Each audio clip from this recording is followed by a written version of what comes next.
Welcome into Black and Blue, an Orlando Magic podcast. I'm your host, Jordan DeLugo, and we are indeed Black and Blue. After losing 2 consecutive games at home to the Toronto Raptors, the Magic, your Orlando Magic, are an excruciating team to watch right now. Welcome in to episode 6 of the show. Decided to start this podcast after decades of being an Orlando Magic fan at apparently the worst possible time, because this team cannot seem to win a game since we started talking about them here on the channel. Very upsetting. 2 straight losses to the Toronto Raptors, a team that entering Sunday night was 2-8 in their last 10. A team that had no business handling and out-hustling the Magic the way they did. And look, both games ended up being very close. But the third quarter, the Magic, throughout this whole run of 4 straight losses at home, the third quarter is the death knell for the Magic.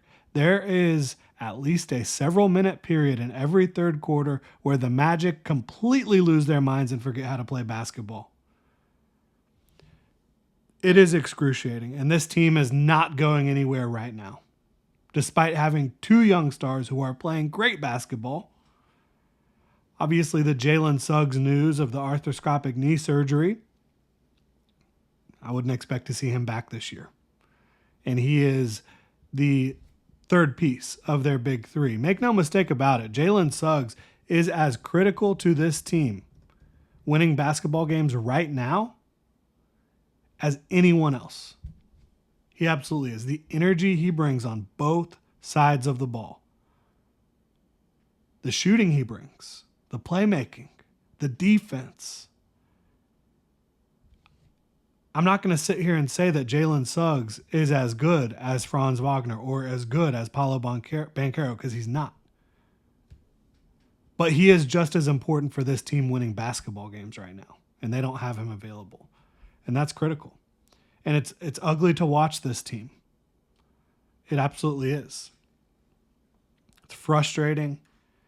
It's a miserable 2.5 hours. I mean, and it sucks because you're seeing Franz and Paolo play so well. Paolo goes for, his 5th 40-point game of his career? Kudos to, and Paolo making difficult shot after difficult shot down the stretch. Franz playing great basketball as well.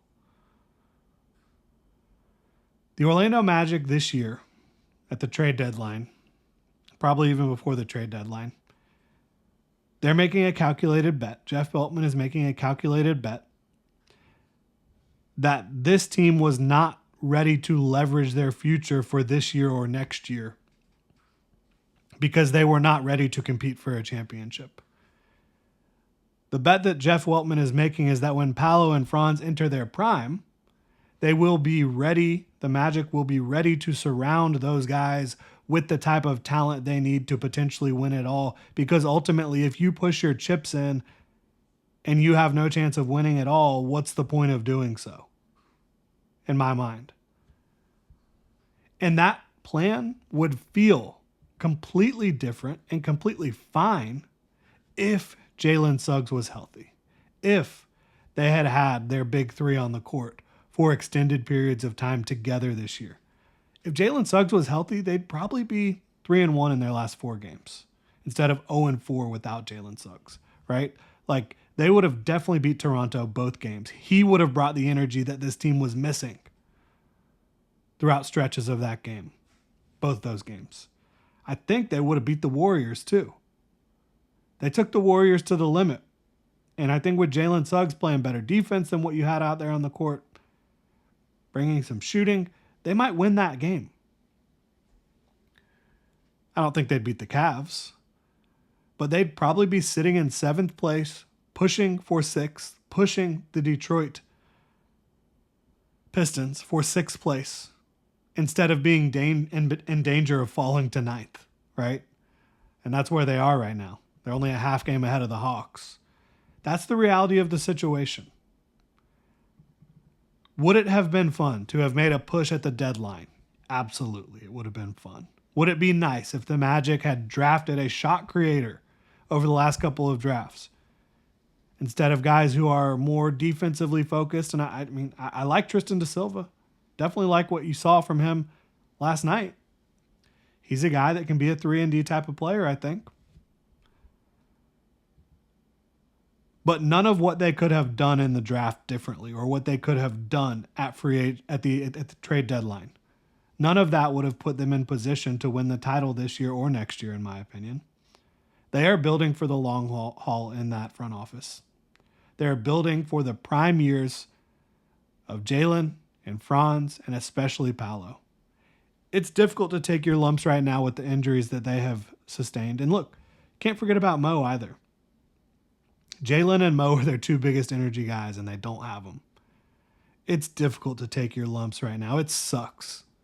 It absolutely sucks. And maybe for myself at times, for a lot of Magic fans, it's probably difficult to believe that Weltman and this front office, they really do have a plan in place for the future.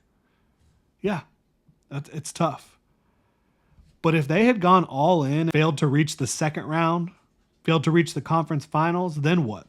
Right? You know, in my mind, Jeff Weltman is biding his time with his young trio being 22 years old, 23 years old, and 23-year-old respectively. I have to say I understand it, even if it sucks right now. And it does suck. The Orlando Magic are excruciating to watch. Really appreciate y'all tuning in, supporting the channel. We're just growing. We're talking Magic basketball. I'm not an expert by any stretch of the imagination, but I have been watching this team for the last 30 years. Appreciate you being here. If you enjoy the content, please like and subscribe. Y'all have a good one.